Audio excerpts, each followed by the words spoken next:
the Senate President, the presiding officer, and Senator Judges of the Impeachment Court.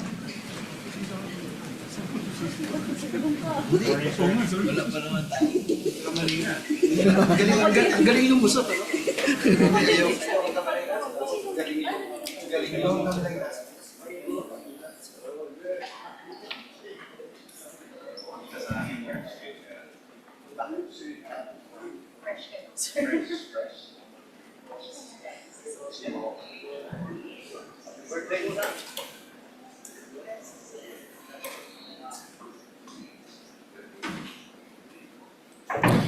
The Sergeant at Arms is directed to make a proclamation.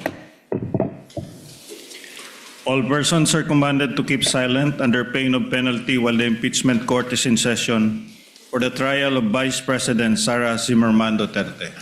The impeachment trial of Vice President Sara Zimmerman Duterte is hereby called to order. We shall be led in prayer by Senator Judge Vicente C. Soto III. Almighty and merciful God, we come before you with humility as our nation enters a solemn and consequential moment in the impeachment proceedings. We pray that you guide every person entrusted with this constitutional process, especially each senator who will sit as a judge. Grant us who are gathered in this august chamber integrity, good faith, courage, and sound judgment. Keep our hearts free from political pressure, personal interests, prejudice, anger, and fear. May we seek not what is convenient or popular, but what is right, just, and faithful to the truth. Dear Lord, Father God, remind each of us that our duty is not to any individual, party, or faction. Our duty is to you, to the Filipino people, and to the Constitution. Give us the wisdom to weigh the evidence carefully, the fairness to listen with an open mind, and the courage to make decisions according to our conscience and the law. May truth prevail over rumor, facts over speculation, justice over politics.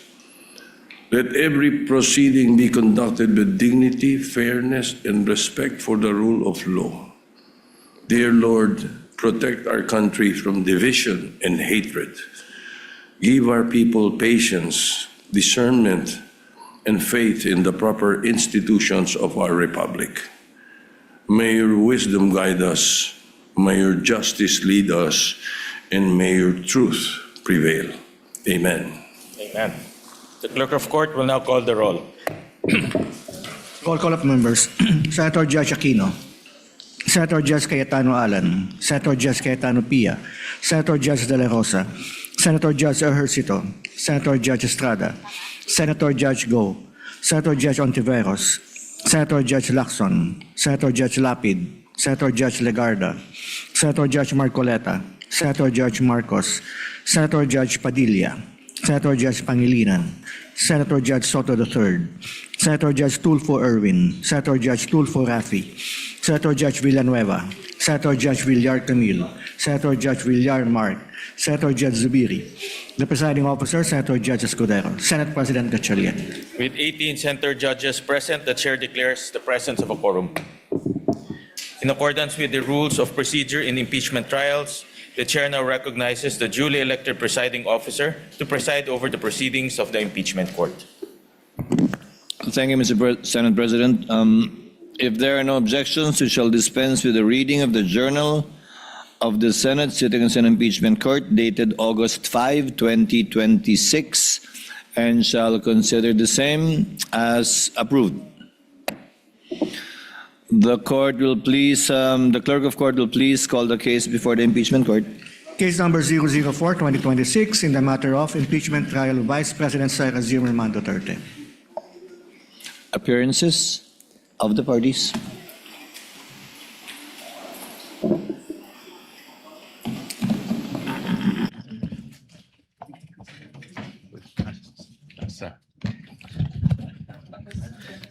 Same appearance for the prosecution, Your Honor. We are ready.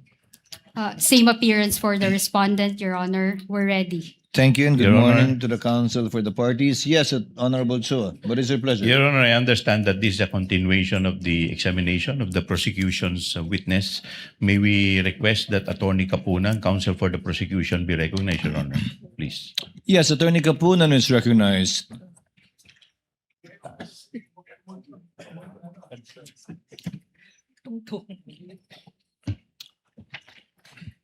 Attorney Lorna and Attorney Christina, I understand that the parties were not able to meet during the two rainy days that parang tumangkad ka, Lorna. Oo nga po. Parang binigyan ako ng apple box dito. Wala namang baha dito sa... Yes, I understand that the parties were not able to meet the last 2 days of last week, perhaps given the inclement weather, but the fact remains is you were not able to meet. May I make manifestations, Your Honor? Yes, Attorney Kapunan.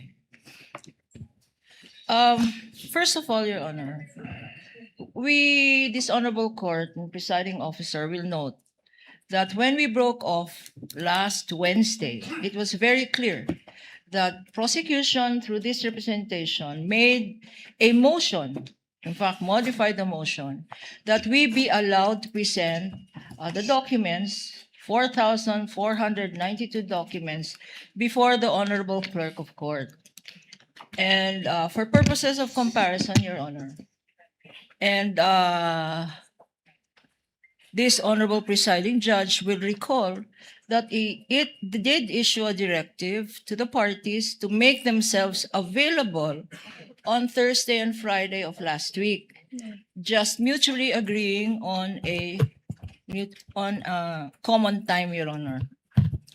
Also, the clerk of court was directed to make themselves available either on Tuesday or Friday or both days, subject to a time agreed upon by both counsels for the petitioner and the respondent. Ito po ang nangyari, na indyan po kami.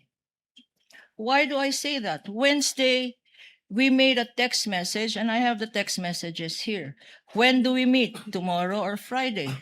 Wala pong sagot nung Wednesday. On Thursday, we waited the whole day. Kailan tayo magmi-meet? Thursday na ngayon. Friday na bukas. Our witness will be on board on Monday. Wala pa rin sagot, Your Honor. The whole day of Thursday. At the end of Thursday, at the end of office hours, Thursday, Your Honor, and we have the evidence here, at 5:38 in the afternoon of Thursday, they texted, counsel for the respondent texted to say, we are available on August 14. This coming Friday, Your Honor, August 14, when napakalinaw naman sa directive ng presiding officer na mag-agree on a date on Thursday or Friday of last week. August 14, what good will that do us? The hearing is today, August 10, and they want us to appear before the clerk of court to compare documents on August 14. For what purpose, Your Honor? Now, the text message is even more disturbing because apart from saying sa August 14 na lang, they even disclaim the fact that this honorable court said Thursday or Friday last week. Wala naman daw sinabi ang presiding officer except to set a time, date, and time mutually agreed upon by the parties. That is bad faith, Your Honor, because sinabi ng presiding officer ang specific dates, Thursday or Friday last week. Wala daw sinabi ang presiding officer. And the presiding officer will recall that you left it to the parties, Your Honor, to agree on the time but not on the dates. Now we are told August 14. The clerk of court over the weekend also was waiting for notice from both parties. And we got a call from the clerk of court saying, walang sinabi sa amin except August 40. In a last attempt, Your Honor, in a last attempt for them, for counsels, for the respondent, this morning, as late as this morning, we approached them to say, we have 1 hour to go, let's start. And they said, again, they refused. They refused, no need daw. Kasi pakitahan na lang ng summaries, etc. No need, Your Honor. Let me just say, Your Honor, that this attitude of the respondent is not new. We had the same attitude pre-trial pa lang. Ayaw na mag-stipulate. Why? Because daw, hindi faithful reproduction. Yung kopya nila, tsaka yung kopya namin. Bakit hindi faithful reproduction? Because ang pinag-awayan, presiding officer, Your Honors, isa lang ang pinag-awayan, covering page. Covering page ng 4,492 documents na yan. Ang pinag-awayan, covering page. And that's why they did not want to stipulate. So, Your Honors, if I may, we will necessarily have to go over very briefly this witness, briefly glossing over the documents and identifying her summary, her tabulation, pursuant to the presiding officer's suggestion. And we are invoking as well Rule 130, Section 7, and Section 3C on summaries and tabulations. We will do that, Your Honor. But, I have a but- question, counsel. Before I recognize Attorney Christine, Attorney Lorna, Attorney Wamil had a table and summary for the ARs for December 21 to 31, 2022, which was turned over to Ms. Eileen, so she can testify on that as well, given that it's official records. My question is, does she have a tabulation and or summary? Because apparently, Attorney Wamil did not, dahil hindi na rin niya inabutan yon ayon sa kanya, di ba? Yes, May Your Honor. tabulation at summary ba si Ms. Eileen ng first to third quarter of 2023 ng OVP at DepEd confidential funds? Yes, Your Honor. Our witness, Ma'am Silene May Del Campo, does have a similar summary of all of the acknowledgement receipts, Your Honor. Again, to clarify, covering the first to the third quarters The of first- 2023 of both DepEd and OVP. Yes, Your Honor. For the first quarter of the OVP, the second quarter, and the third quarter, Your Honor, that totals 1,823 acknowledgement receipts. How many? She has- 1,000? For the first quarter of February 6, March 29, 2023, covering 519 documents, our witness has a tabulation, Your Honor, a summary.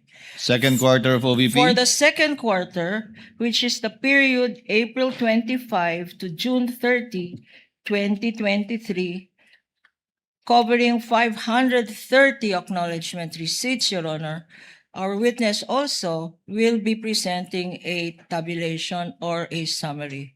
And for the third quarter of the Office of the Vice President, our witness will be presenting a tabulation for the periods July 14, September 30, 2023, covering 774 documents, Your Honor, totaling 1,823.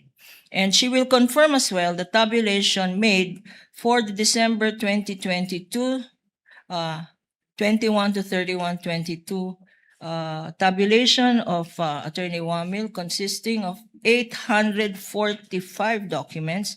So for the Office of the Vice President, this witness will be presenting and identifying 2,668 acknowledgement receipts. Likewise, Your Honor, if I may continue. Counsel may, for the DepEd? For the DepEd, Your Honor, for the first quarter, covering the period February 20 to March 30, 2023, our witness has a tabulation of 561 acknowledgement receipts. for the second quarter, covering the period April 25 to June 30, 2023, our witness has a tabulation of 619 acknowledgement receipts. And for the third quarter of the DepEd, covering the period July 14 to September 30, 2023, our witness will be identifying and as well the tabulation of 644 acknowledgement receipts, or for the DepEd, a total of 1,824 documents, which will bring us to 2,668 for the office of the Vice President, 1,824 for the DepEd, totaling 4,492 documents, which counsel for the respondent refused, Your Honor, to stipulate on. We are now therefore constrained to present this witness and the tabulations before this honorable She can court. testify based on the tabulation that she has, again, in accordance with the ruling of the chair, citing Rule 130, Section 3C, in relation to Section 7, which is an exception to the original document rule. Your comment, Attorney Christine, before yes, we Your Honor. proceed? Just one more manifestation, Ah, Your Honor. With the kind indulgence of In Attorney addition to Christine? these tabulations, Your Honor, we will be presenting, but not identifying, we will be presenting folders containing these acknowledgement receipts so that the witness can flip over them, Your Honor. Just flip over them. And if counsel will say we are not given the opportunity first, they've been given the opportunity. They refused. And the reason being, number one, they don't have enough lawyers now.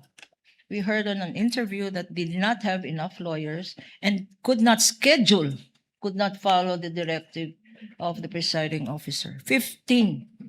15 lawyers for the defense, for the respondent. They did not have enough lawyers, nor the time to comply with the directive of this honorable presiding officer. Lastly, Your Honor, in any event, Your Honor, there is no denial of due process. They will have the opportunity when all of these documents are presented in a formal offer of evidence. That is their time to compare. That is their time to make their comments. That is their time to raise their objections, Your Honor, when it is formally offered in evidence in due course. Thank you, Your Honor. The chair notes the manifestation of Attorney Lorna and her point with respect to the respondent having the opportunity to comment once formal offer has been made is well taken. Attorney Christine, yes, your comment, ma'am? Your Before we Honor, proceed? Yes, Your Honor, please. I would like to thank the good counsel for their willingness to explore or to implement Rule 130, Section 7. At least we have aligned with what we are expected to do before this honorable court. In fact, Your Honor, earlier this morning, I was asked by one of her partners about the comparison. And I actually told her partner, Attorney Lazaro, Attorney, we don't even need to compare the exhibits in order to expedite the proceedings. Because first of all, that's the authenticity of the exhibits is something it's something that the court will have to decide. And the court will only decide on that after the prosecution has already submitted their offer of evidence, and that will be subject to our comment. And there's no need for us to actually compare the exhibits just so we can arrive at a stipulation that this and that are the same. And also, Your Honor, with regard to the identification of the witness of the exhibits, that goes into the witness competence. Now, we did not stipulate here in open court that the witness is competent to identify the exhibits, Your Honor, kasi hindi naman ho namin kilala ho yung taga-COA. Pangalawa, we don't know the extent of her examination of the documents. Pangatlo, she just assumed the work of Mr. Wamil. So, mahirap naman po sabihin nun ng kliyente namin, sige, okay na, we payag na kami, she can identify the exhibit, she knows all of those, she has examined all of those. Precisely, that's the duty of the counsel to do in open court. Now, there's Rule 130, Section 7, and for those of you who are litigating before the CTA, you already know this rule that a witness can testify based on a summary, and that would actually show that he's competent to testify on the exhibits by reason of the summary that she made. And that would attest that she has examined all of the documents that are contained in the summary. That's why yun po yung sinuggest ko sa counsel ng kabila. Sabi ko, we will not even object, attorney, as to how many exhibits you will identify or you will have as samples, kahit 10 per quarter or kahit 100 or kahit wala. Diba? If you check Rule 130, Section 7, hindi naman ho ni-require na isa-isahin ho yun. At hindi ho nire-require, Your Honor, na kailangan ho namin mag-stipulate on the exhibits, on the authenticity, so that they can use Rule 130, Section 7. And if properly done po, Your Honor, I think they can identify or they can finish all 1 quarter in less than 10 minutes. I'm talking about that, no? I'm talking about that based on experience. So, Your Honor, we don't object to their implementation of Rule 130, Section 7, as to the manner by how they will do it. We will also not object, but subject to cross-examination, Your Honor. Thank you. The manifestation of Attorney Christine is noted. Chair will make a ruling so that we can move on. May I just respond to this, Your Honor? Ako na Just magre-respond. very- Ako na very magre-respond briefly. para sa kanya. Sa'yo, Attorney Kapunan. The chair did make a ruling, issue an order for the parties to try to meet Friday or Thursday. However, for whatever reason, lack of lawyers or inclement weather, that did not happen. Chair would just like to correct, hindi ka Attorney Lorna ininjan, baka ginost ka. Kasi hindi ka sinagot eh. Pero hindi ka ininjan, wala namang pinag-usapan date pa eh. Inignore. Ghost na nga eh. Ghost na Ginost, bago ngayon. ginost. Hindi na. Ghost na yung bagong. Ghosting. But having said that, Ghosting. the chair notes, because the chair also inquired, that given what happened in the pre-trial, wherein the copies of the exhibits marked by the respondent, no copies were retained by the court. So the chair would like to request the counsels for respondent to kindly furnish the court with a copy of the marked pieces of evidence during pre-trial, kasi apparently meron kaming pre-marked pieces of evidence from the prosecution, but not all the pre-marked pieces of evidence from the respondent. So in lieu of meeting, kindly just submit that, Attorney Christine, so that we can do the comparison ourselves, either as a court or through the individual senator judges. We will comply, Your Honor. Kindly do that within the day or at the latest tomorrow. If you have it with you, within the day. If not, at the latest tomorrow, so that whatever may happen, the court will already have a copy of these pre-marked documents. In relation to Ms. Eileen, as stated by Attorney Christine already, they will not object to the presentation of a table and/or summary citing Rule 130, Section 7 in relation to 3C. Therefore, we may proceed with her and hopefully be able to finish also Ms. Pareja today.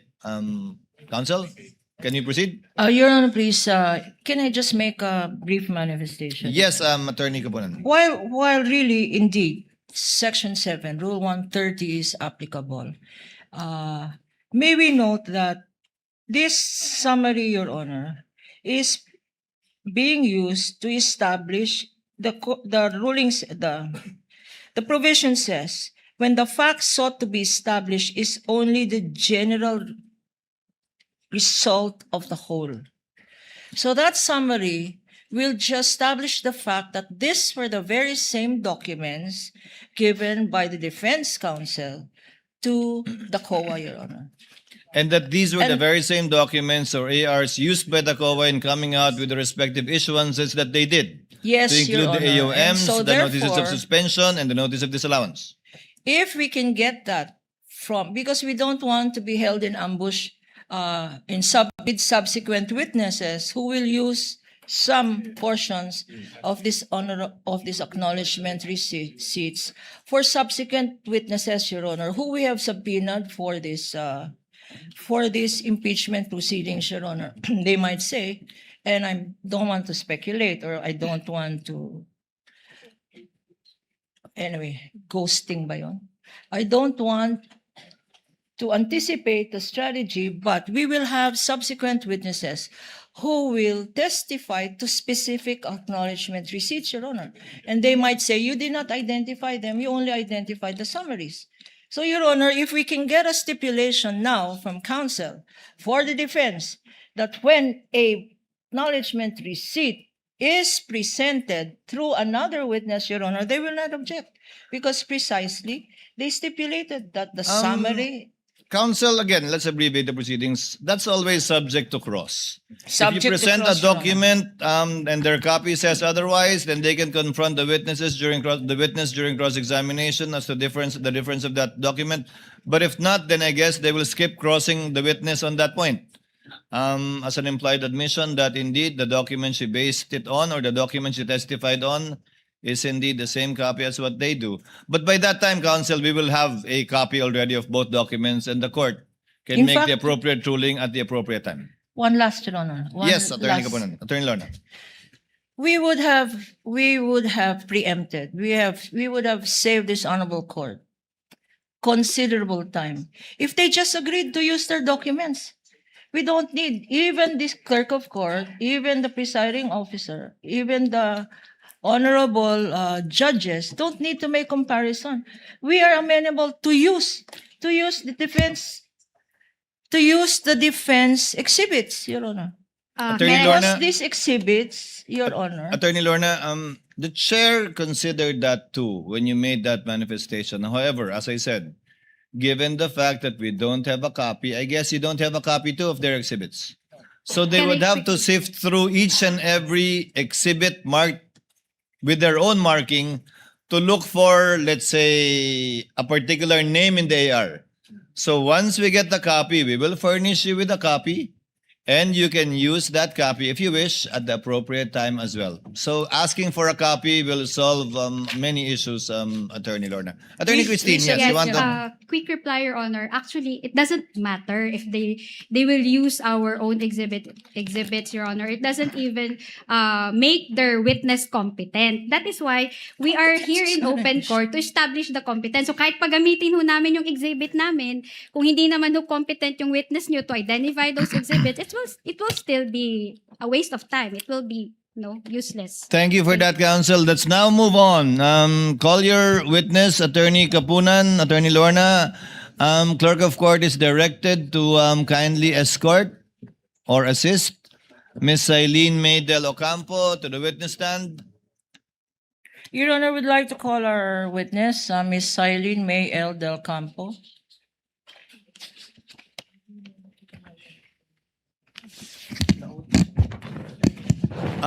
Ms. Eileen, before you sit down, do you understand that you will be continuing with your testimony before this honorable impeachment court under the same oath that you made and was given when you last appeared Wednesday ba? On Wednesday. Yes po, Your Honor. You may sit down, ma'am. Thank you po. And good morning. Attorney Kapunan, your witness, you may proceed with your cross. Again, sorry, with one more short reminder. You don't have to flip through the individual ARs anymore. We understand that, Attorney Kapunan. We will rely on her table and or summary for the meantime, unless there is a specific AR that you want her to identify and read for the record, then she may simply look at that particular one. But no need to flip through the entire 4,492 ARs just to show that she indeed prepared her table and summary based on the ARs. That is deemed understood already by the court. You may proceed, Attorney Lorna. With the permission of this honorable court, good morning. Good morning to the presiding officer, to the impeachment judges, and good morning, counsel, Good morning. the respondent. Good morning, Madam Witness. Good morning po. Are you would you like to come closer to the mic? Parang nagkwekwentuhan lang tayo, no? Be comfortable, okay? Apo. Now, we will continue with where we broke off at the last hearing, when you were here and we had preliminary questions, no? But I regret that I have to ask you again because just earlier this counsel for the respondent is questioning your competence. Madam Witness, can you remind us again, how long have you been with the COA? I have been with COA for the past 11 years. Actually po, magti 12 years na po. As COA. Yes po. And what was your educational background, Madam Witness? Saan ka nag-aral? I earned po my bachelor degree in Bachelor of Science in Accountancy from St. Louis University po. At pagkatapos mo nag-graduate sa St. Louis University, saan ka nagtrabaho?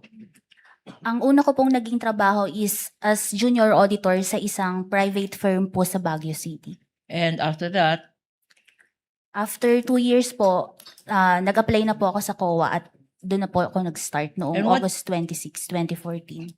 August 26? 2014 po. Okay. And earlier you said that you were in COA ICFAO, correct?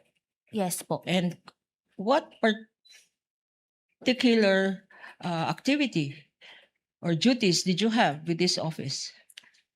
Ang mga naging duties ko po sa COA ICFAO is first to conduct post-audit of the liquidation documents of various government agencies sa liquidation po nila sa Intelligence and Confidential Fund. And draft po an audit observation memorandum, notice of suspension or notice of disallowance po as may be warranted under rules and regulations on settlement of accounts.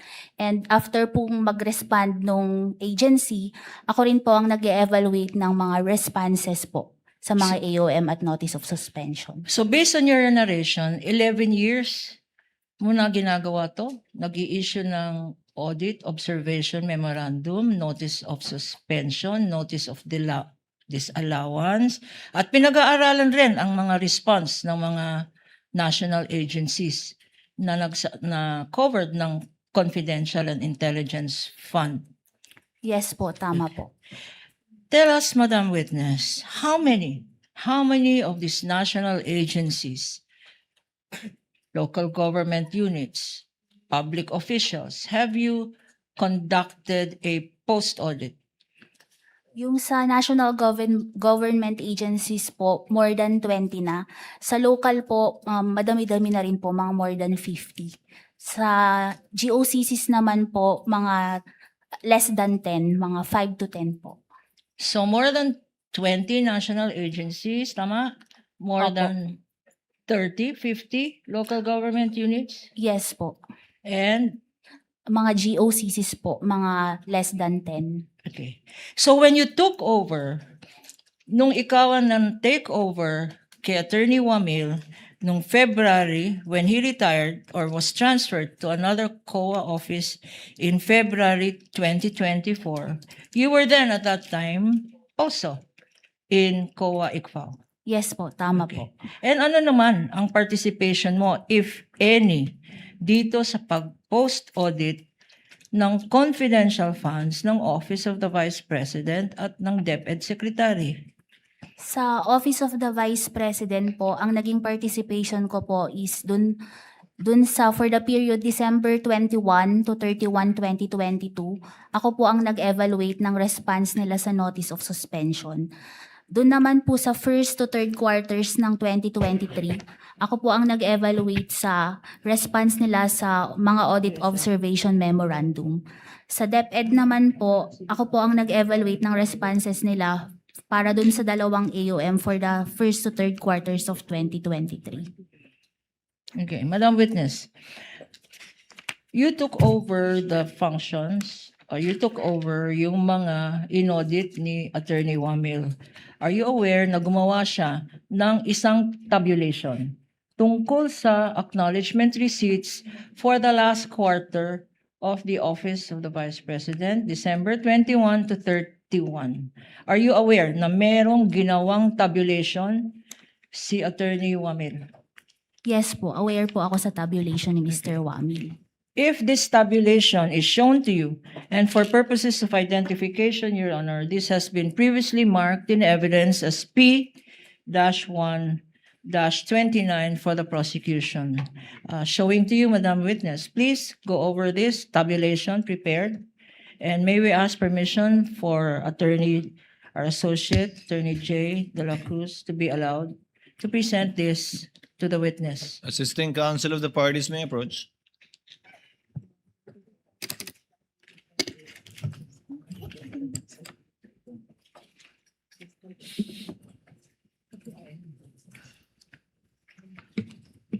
Just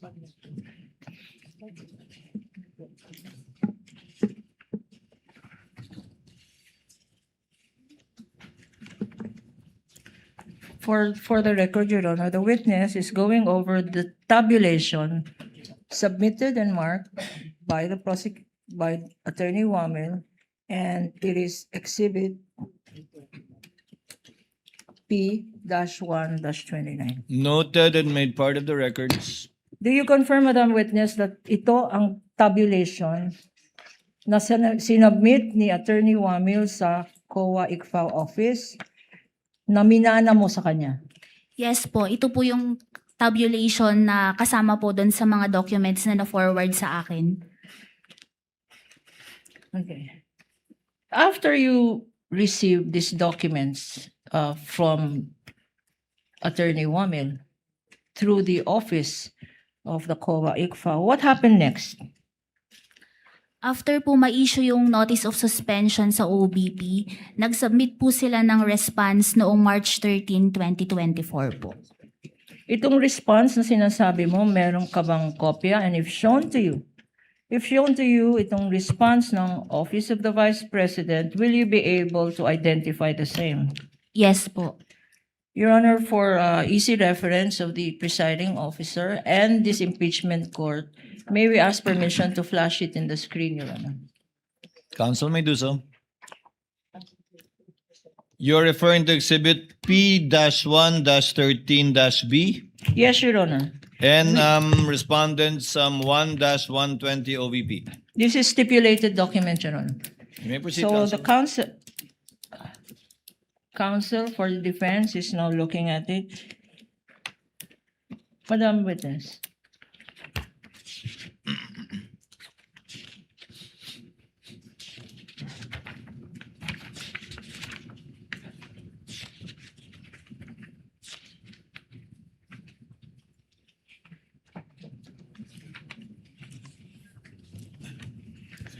Having gone over this document, Madam Witness, ito ba yung sinasabi mong letter response ng Office of the Vice President? Yes po, ito po yung same copy ng response ng OBP sa notice of suspension. I will now show you, Counsel, JVD. I will now show you the second page of this letter, Madam Witness, being flashed on the screen. Please look at the second page. In particular, we have what appears to be certain signatures, mga signature na nandyan sa second page ng response ng Office of the Vice President. If shown to you, Madam Witness, would you be able to identify the signatures? Yes po. Okay. There is a signature appearing on top of the name Attorney Sulaika Attorney Lopez. There is a signature appearing above the name Attorney Sulaika Lopez. Would you be able to identify that signature? Yes po. Bakit, Madam Witness? Kasama po kasi doon sa sinubmit sa liquidation documents na nabigay sa akin, na turnover sa akin, yung list ng signatories po ng OVP. At kasama ba doon ang signature ni Attorney Sulaika Lopez? Yes po. There is another signature here appearing atop the name Lemuel Ortonio. Please go over this signature and tell us if you are familiar.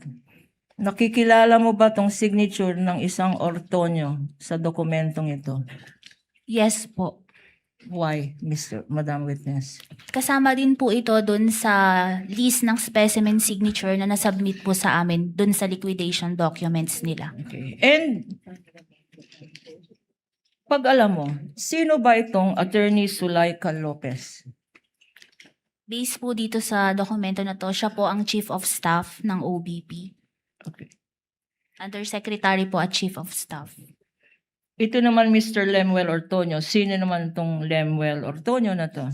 Based po sa document, siya po ang Assistant Secretary and Assistant Chief of Staff. Sa letter response na to, na-identify mo, may nakalagay, meron bang naka-attach dito sa letter response? Yes po, nag-attach po sila ng list of 105 activities ng Office of the Vice President for the period December 13 to 31, 2022. First quarter ng Fourth 20 quarter po. Fourth quarter ng 2022. Specifically, December 13 to 31, 2022. At if we show you this list of activities na inattach sa letter response, will you be able to identify this? We are flashing on Yes the po. screen, Your Honor, a list of activities which is an attachment to the letter response of the OVP, Exhibit P-1-13B. Whereat yung listahan allegedly ng mga activities ng OVP ay naka-enumerate. Tell us, Madam Witness. So,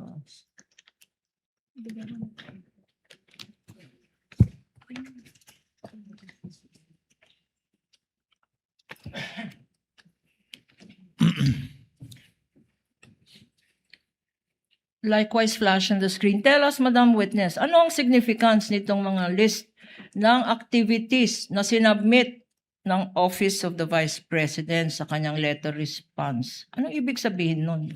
List of activities. Ito po ay naging attachment nila as documents evidencing success of information gathering and or surveillance activities po na required po kapag nagkakaroon ng payment of rewards. Anong period cover ditong list of activities? December 13 to 31, 2022 po. And what ang observation, itong activities na nakalagay dyan ay prior to the receipt of the Office of the Vice President of its confidential fund. Ito ba ay kino-confirm mo? Yes po, kasi yung cash advance po for 2022 po is for the period December 21 to 31, 2022. At kailan na tinanggap ang cash advance? December 21 po ang start. Okay. Hindi ba ang ibig sabihin ng liquidation report, sinasabi mo kung ano yung mga pinaggamitan mo ng cash advance? Tama ba yan? Opo, tama po. Okay. And sa palagay mo, compliant ba to? Kasi post-audit compliance ba ito? Based po sa document, Yeah. based po sa document na to, hindi po napakita dito na yung proof of success of the information gathering at may mga activities din po dito na from December 13, 15, 17, 18 na hindi po sakop dun sa period of utilization ng cash advance which is for December 21, 31, 2022. So you mentioned a joint circular? Meron ka bang anong pinagbasihan mo kung bakit violation ito? Under po kasi sa Joint Circular 2015-01, kapag po ginamit ang confidential fund sa payment of rewards, subject po ito sa 3 conditions. Ano yung mga condition na yan? First po, it should be approved by the head of agency. Pangalawa po, it should be supported with documents evidencing success of the information gathering and or surveillance activities on account of the information given by the informer. And yung last po is, it should be directly related sa confidential activities ng agency po. Okay, so ano dyan sa requirements ang sinasabi mo hindi sinunod ng Office of the Vice President? Ito po kasing listahan na to, sinabit nila as proof of success of information gathering to support the payment of rewards. Pero based po sa documents na to, hindi po namin nakita yung particular accomplishment. Okay. Nakalagay sa dokumento, examples ng activities ng Office of the Vice President for the confidential funds. Pakibasa nga for the record, no? Kasi tama ba yung basa namin, may tree planting, gift giving. Please read for the record, Madam Witness. Ano yung sinasabing pinaggamitan ng confidential funds? Dito po sa December 13, 2022, Department of Education 2022 Partners Appreciation Night in Mandaluyong City, Metro Manila. December 15, night. Sandali. Appreciation night. Opo. Sa pagkaintindi mo, confidential activity ba yan? O nasa listahan ba yan Your Honor. ng confidential activities base sa joint circular? Based po dun sa enumeration kung saan gagamitin ang confidential fund, hindi po ito nakasama doon. Basahin mo pa yung iba. So hindi. Ano pa yung iba? December 15, 2022, Knights of Rizal Supreme Council, 60th year of the Institute in Baguio City, Youth Campaign on Patriotism. Meron din po Compliant ba to sa listahan? based po sa joint circular, hindi po ito nakasama dun sa mga activities po under 4.8 kung saan pwedeng gamitin ang confidential fund. Basahin mo nga lahat ng activities na yan for the record at sabihin mo kung compliant ito. Kung ito ba mga activities ay pinapayagan bilang liquidation ng confidential funds. Meron po dito December 17, 2022, Christmas activity in Happy Land, Tondo, Manila. Christmas activity and exploration meeting of Extension Office Barangay 101 in Tondo, Manila. Consultation with Barangay Chairman ng Manila in Manila. Pasasalamat and update meeting TODA in Barangay Batasan Hills, Quezon City. May mga activity po dito na pasasalamat, coordination meeting,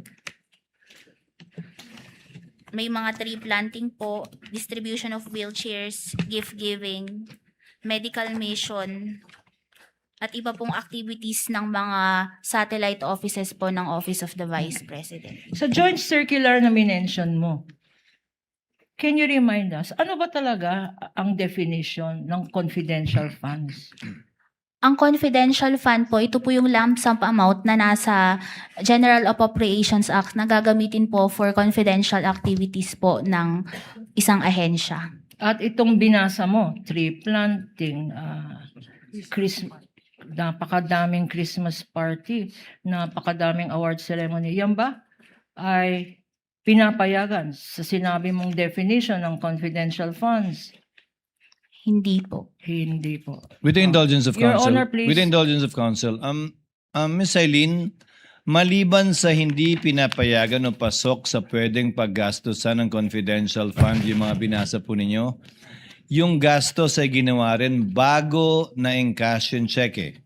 Kung based po sa document na ito, meron po kasing activities dito na from December 13 to 18 na hindi po sakop dun sa period of utilization based Apo, sa accomplishment so labas doon. report. Labas Opo. doon. So hindi posibleng gamitin yung perang na-release ng 21 para i-reimburse yun, kung tama man yung pinagastusan. Yes po, kasi under the joint circular po, meron pong portion doon na hindi po pwedeng gamitin for reimbursement yung pondo ng So confidential. prospectively lang. So yung mga activities na pwede lang ay 21 to 31. Opo, tama po. You may proceed, counsel. Dahil dito sa sinabi mong violation, wala sa period, no? Yung as observed by the Honorable Presiding Officer. At dahil wala naman sa listahan sa joint circular kung saan pwedeng gamitin ang confidential funds, ano ang ginawa mo after that, if any? After po evaluating the response ng OBP at saka po yung mga attachments neto, ako po ay nag-draft ng Notice of Disallowance at isinabit ko po ito sa aking Division Chief for her review. If I will show you, pag pinakita sa iyo ang isang notice of disallowance for purposes of the record, Your Honor, this has been pre-marked as Exhibit P-1-13-C. Would you be able to identify it? Opo. Showing to you, Attorney De La Cruz will show it to you. Please go over this document and tell us if the relationship of this document to the notice of disallowance you have mentioned. And again, we are seeking permission to flash it for easy reference on screen.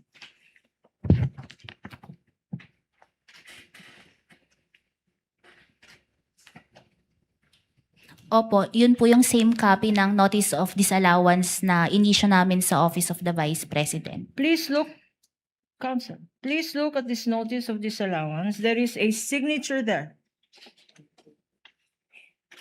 On top of the name Nilda B. Plaras. Kanino pong signature ito?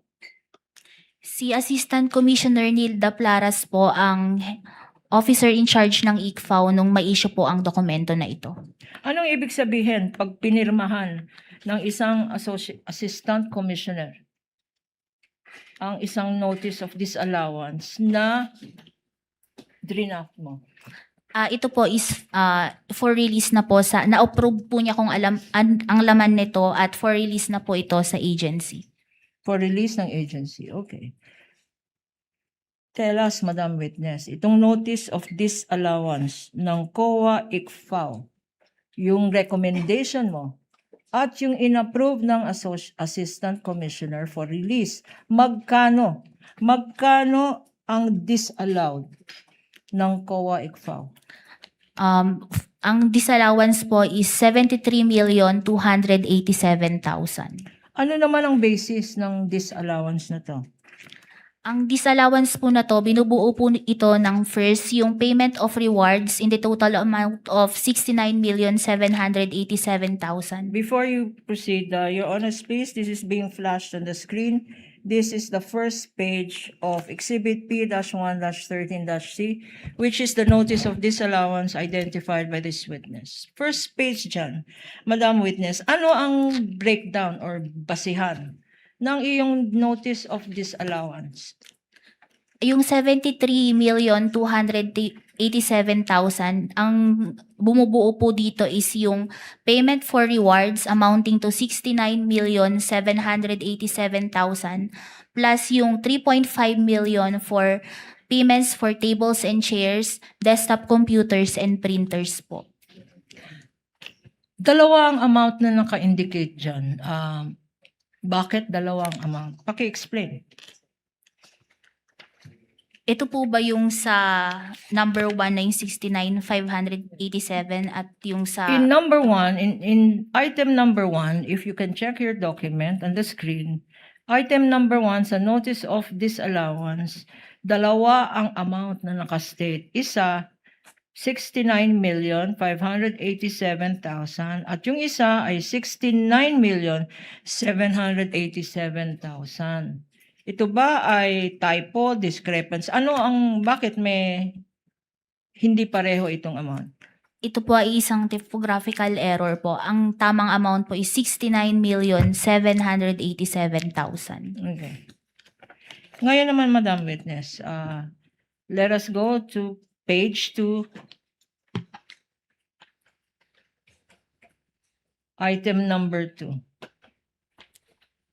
Ano naman, pakibasa ang sinabi dito sa page 2, item number 2. The notice of disallowance po is issued kasi yung pangalawang reason po is charging payment for tables and chairs, desktop computers and printers in the total amount of 3.5 million to confidential fund without specifying that they were intended for the confidential operations/activities undertaken by the OBP, non-compliant with the requirement of item 4.8.4 of the joint circular. Ano yung item 4.8 ng circular na sinasabi mo? Pwede po ba akong mag-refer para po sa joint circular? With the Your permission. Honor, Witness Pwede po may refer to the document. thank you po.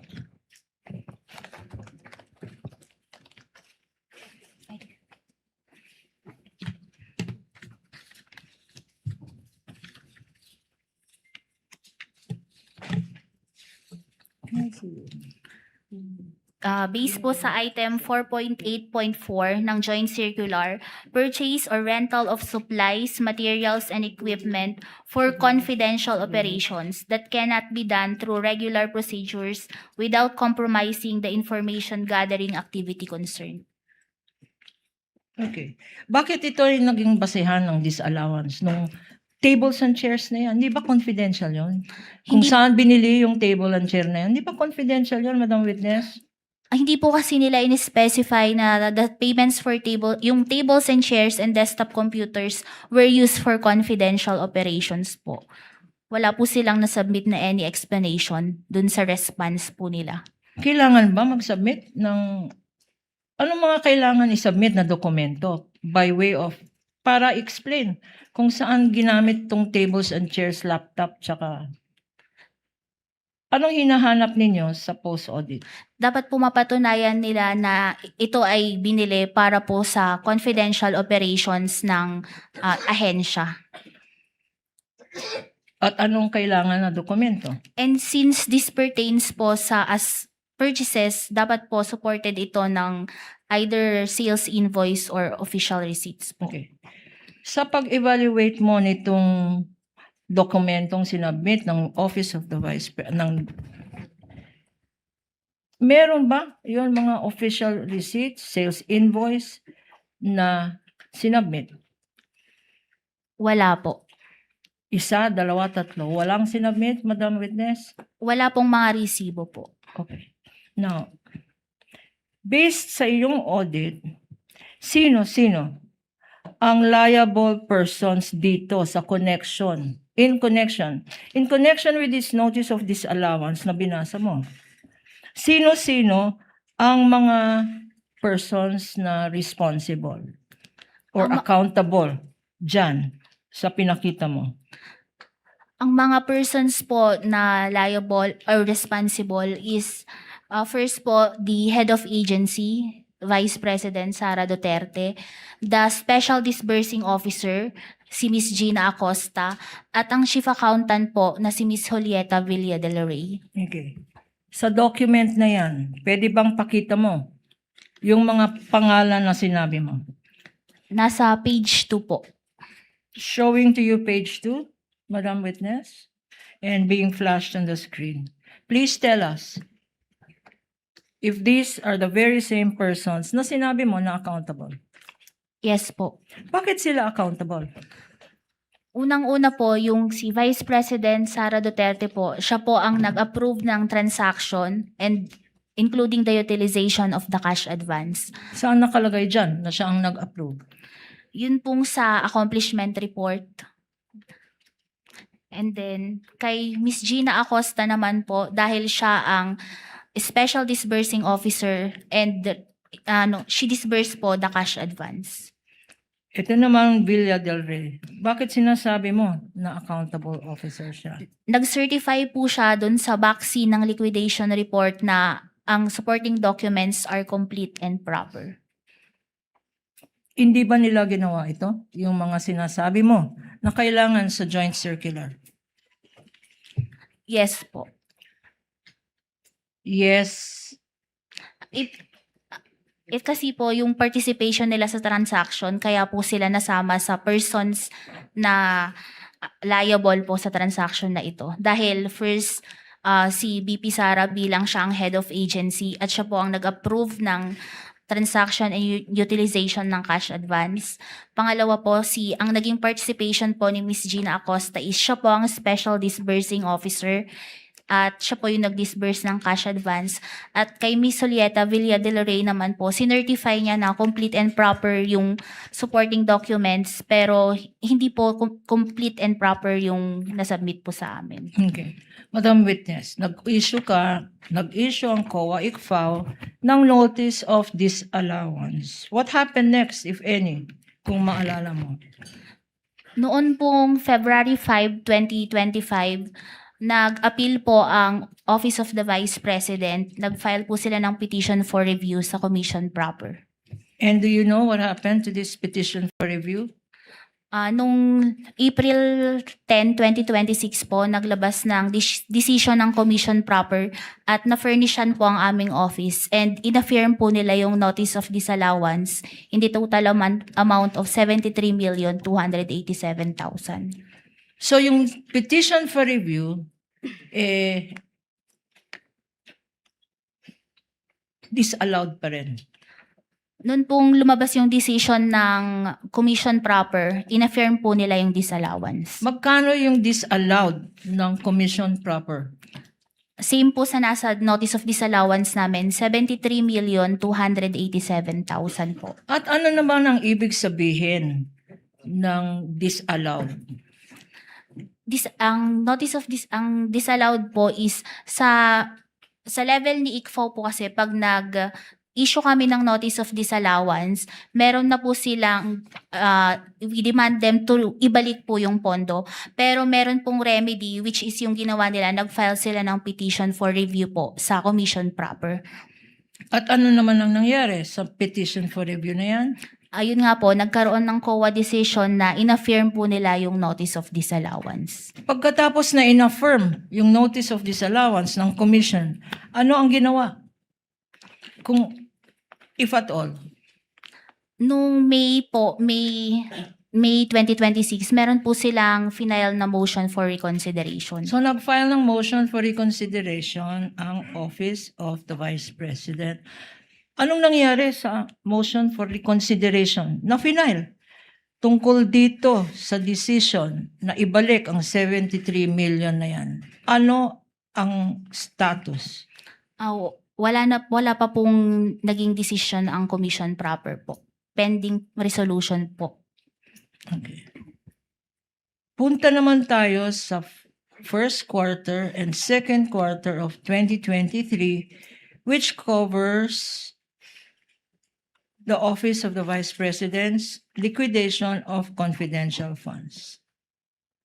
What is your participation? Ano naman ang participation mo dito sa pag-evaluate ng liquidation expenses or documents na sinabit ng Office of the Vice President? For anong period po? For the first quarter of 2020, first and second quarters of 2023. Ako po ang nag-evaluate ng response ng OBP sa Audit Observation Memorandum po na na-issue sa kanila for that period. Yung dalang quarters, nag-issue ng Audit Observation Memorandum. Sino ang nag-issue? Yun po, si Mr. Wamil po. Na-issue po yung AOM na yun nung time ni Mr. Wamil. And if shown to you, this AOM, Audit Observation Memorandum dated February 2024. For the record, this is Exhibit P-1-13-E being shown to the witness and being flashed on the screen for easy reference. Will you be able, Madam Witness,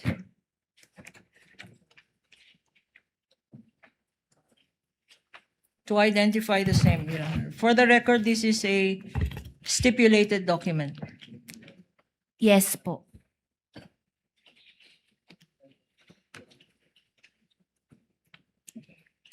Pagkatapos ng issuance nitong Audit Observation Memorandum, meron bang ginawa ang Office of the Vice President? Nag-submit po sila ng response noong April 19, 2024. Para saan itong response? Response po nila sa AOM na na-issue po sa kanila for the first and second quarters of 2023. And just to remind us, anong period covered ng first quarter? It's for February 6 to March 29, 2023. At yung second quarter po, April 25 to June 30, 2023. Okay. How many, Madam Witness, kung maalala mo, ilang, wait, I will withdraw the question. Ito ba sa response na sinabmit ng Office of the Vice President,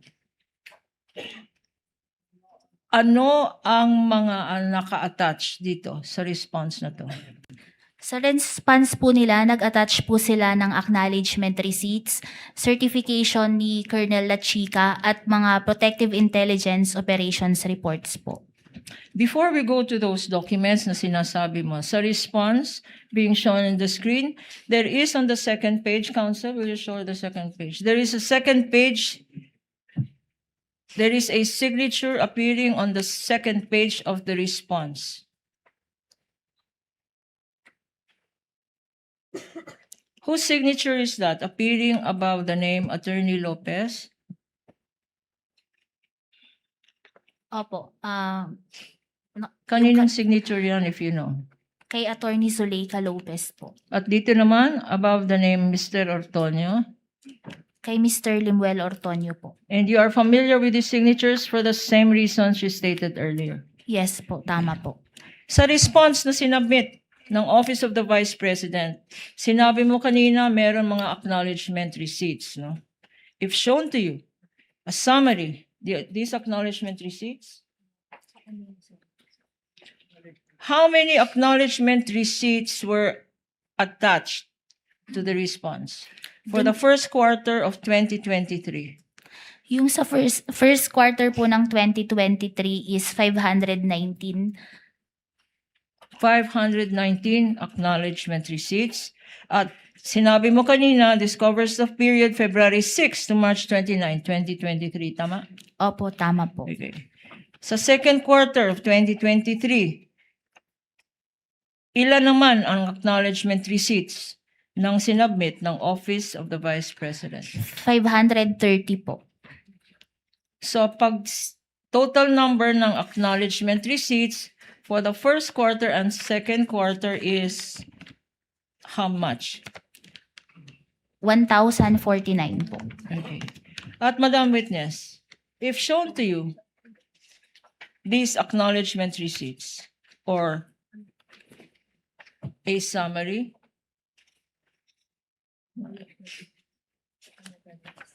acknowledgement receipts. If shown to you certified true copies of these acknowledgement receipts, would you be able to identify the same? Yes po.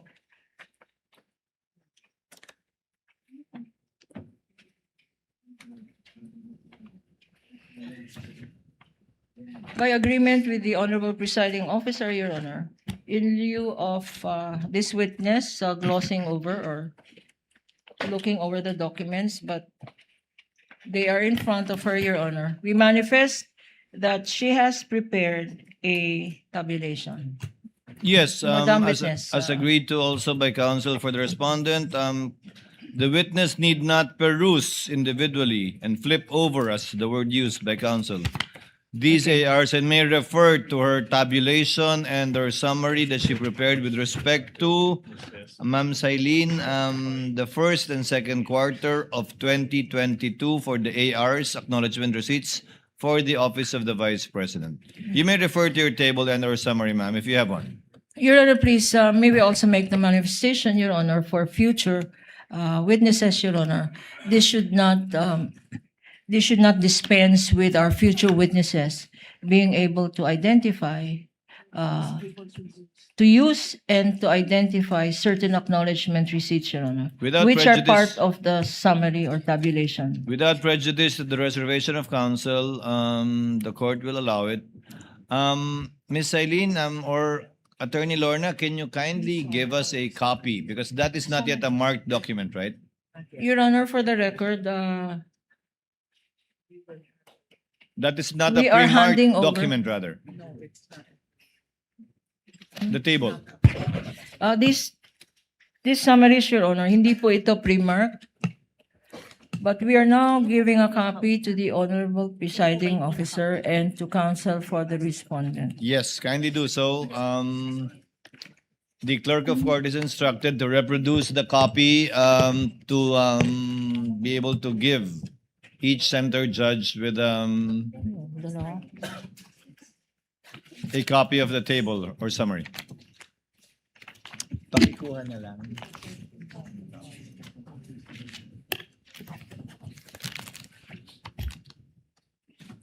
Pa-photocopy natin para sa For the record, Your Honor, while our witness is perusing these documents, we have given a copy of what she is going over, both to the presiding officer through the clerk of court, Your Honor, and to the respondent's counsel.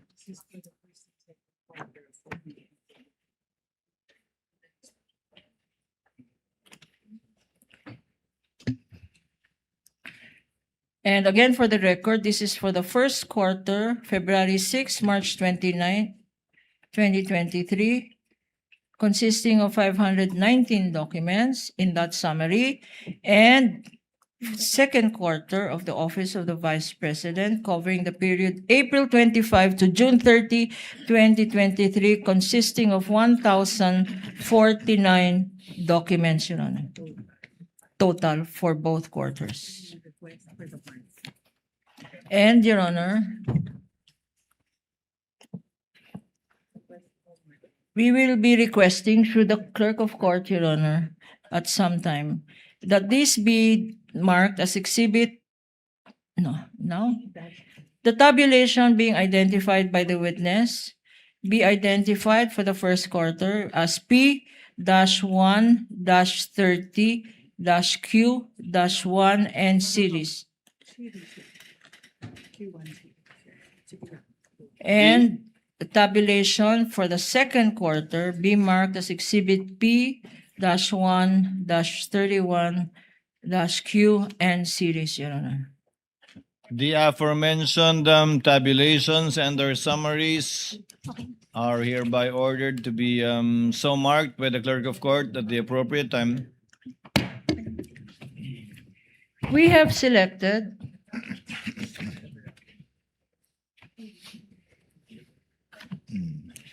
for the first and second quarter, Your Honor, we have selected for better appreciation of the Honorable Presiding Judge and our Senator Judges, Your Honor.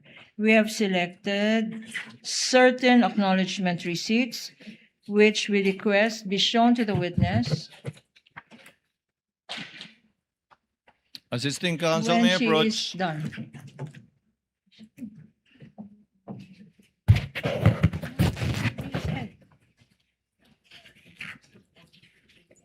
If you like this video, then like, share and subscribe to ET Now World.